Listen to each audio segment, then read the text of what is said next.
એવો બી આવ્યો કે ભાઈ ના આપણે આમાં બહુ આપણે ચાલીએ એમ લાગતા નથી એમ. એક વખત એવું એ કીધું હતું મારા મિત્રોને કે ભાઈ તને આપણે મૂકી દઈએ, તમે લોકોને જે કરવું એ આગળ વધારો, અમે તમને સપોર્ટ કરીશું.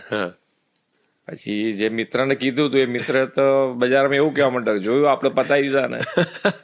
હવે એ પાછું પકડાયું તો આજે સીએમ સુધી આવ્યું છે. એટલે આવા ઘણી વાર કિસ્સાઓ થતા હોય. પણ આમ એન્જિનિયરિંગનું હવે કઈ યાદ છે એમ, સાઇન થીટા અને કોસ થીટા ને એવું બધું હવે તો કઈ? આમે પ્રેક્ટિકલમાં એટલું બધું આ બધું આવતું હોતું બી નથી, પણ પ્રેક્ટિકલ નોલેજમાં તમારે સાઇટ ઉપરનું, મારી જેને કહેવાય ને કે ખુલ્લી જમીનમાં મકાન બેસાડવું એ મારી માસ્ટરી હતી. બરાબર. કે જે પાયો જે બેસાડવાનો હોય એ હું બેસાડતો આરામથી. એટલે આમ તમારું જે બેકગ્રાઉન્ડ છે, એટલે સાહેબ તમને હજી કોઈ એવું પૂછે કે ભૂપેન્દ્રભાઈ હવે અમદાવાદના કયા એરિયામાં રોક